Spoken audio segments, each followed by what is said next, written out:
Hey there, Fletch from All Things Overlanding here, and today I wanted to dive into my do-it-yourself sliding, tilting fridge slide. I happened to mention this in another video, and a bunch of people have asked how I did it. It's actually really easy, so I'm just going to kind of walk you through it step by step. I'm going to show you how it works, the benefits of it, and I'm going to talk about how I made it and about how much it costs. I will put links in the description below to all the parts that I used to build this thing, including the fridge, the slide, the hinge, all that good stuff. So I'll put all that in the description to make it super easy on you. But let's get into the do-it-yourself tilting fridge slide.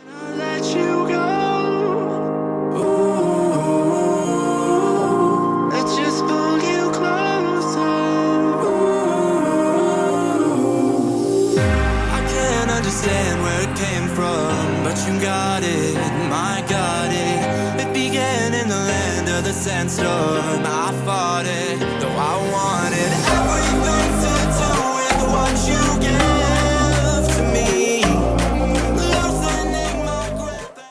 Alright guys, so let's start with the basics of what the do-it-yourself tilting fridge slide is made of. So basically I used an old piece of wood that I had laying around that was about the length of my fridge slide. This is an Iceco fridge slide and an Iceco JP50 fridge.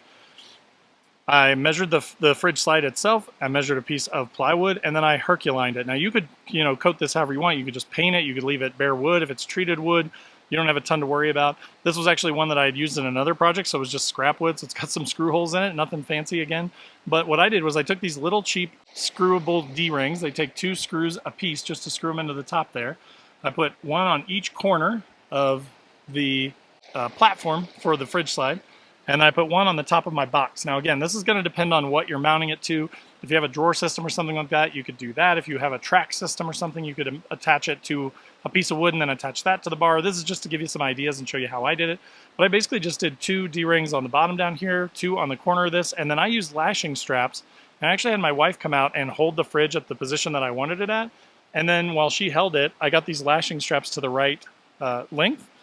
And then once that was done, then I was done with her, and that was all the help that I needed. So I did have someone help me hold the fridge, but other than that, it's the 2 D-rings here and down below on a piece of wood. Obviously, you screw or bolt your fridge slide to your piece of wood, and then you use your normal lashing straps and attach your fridge to the fridge slide, just like you normally would. So nothing different there. Now, I did take my cord and I did zip tie it down in there just so that it would stay out of the way, but then that runs into a power box in the bed of my truck that keeps the fridge powered all the time. So then what may be hard to see under there is sort of a small little hinge right at the base of the board. So basically I screwed that into the bottom and screwed it into that piece of wood there, and then that is what acts as the hinge to allow it to pivot to let the fridge slide down. So let me put my camera back on the tripod and I will show you it in action and kind of how it functions. Again, you're gonna have to do some testing, right? Like I did have to do a little bit of testing to figure out exactly how far back to place it, how long to make the lashing straps, that sort of thing. I do have to clear this strobe bar up here on the back too with the fridge, and it's really close. So let me show you kind of how it works when it opens. But it's a very simple design, very easy to make, very cheap and inexpensive to make. I think the hinge was about 10 bucks. The D-rings are maybe 10 or 15 bucks for, a 10 pack of them or something like that. Lashing straps, you could probably get 4 of those for 15 or 20 bucks. But again, I will put links in the description to all those things, including the fridge and the slide and everything that I used to make this. But now let's check out the sliding action. All right, guys, so I'm going to show you kind of how this functions here. You can see just how close it is to my strobes up there. So make sure you measure, right? Depending on the size of your fridge that you're going to use, depending on where you're mounting it, how high your boxes are that you're mounting it to, or whatever your surface is, you're going to do some measurements and then do some test fitting before you screw anything in or do anything permanent. But then basically the fridge slide itself works just like normal, right? Turn this little knob, it slides out. Now, what's interesting is where it hits the pivot point is about where it starts to tilt. So when it gets out to about here, it's just cleared the strobes and you feel the weight coming down. I'm holding it a little bit on the bottom just to keep it from flopping down. But then the slide continues to slide while that hinge lets the platform hinge up, and then the lashing straps stop it, right? But then from there, you can get into your fridge, just like this. I can see down into it, I can access all my food. It's not, if it wasn't tilted, it would be up here, and it would be impossible. I mean, I'm 6'2", and I would have to stand on my tippy toes just to barely see what's in there.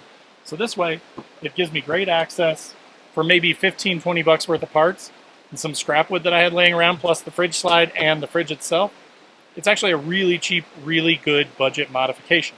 All right, guys, so that was it. It's that easy. That's how to build your own do-it-yourself tilting fridge slide for the bed of your truck or whatever you want. So if you have any questions, post up in the comments down below. Of course, look in the description below for links to all the products that I mentioned in this video that I use to make the thing. There are also links to Facebook, Instagram, all my other social channels, so wherever you want to come hang out, I'd love to have you. Also in the description below will be links to my Patreon page. We do have a Discord where we all chat 24/7. It's awesome. And then there's also the Newbie Overlanders group, totally free to join on Facebook. So if you're interested in that, check it out. And then last but not least, there is a link to my website where I sell stickers and patches. So again, if you're into overlanding, I've got funny and cool stickers and patches, so go check those out if that sounds like something you'd like to have. But again, thanks for watching, and we'll see you next time.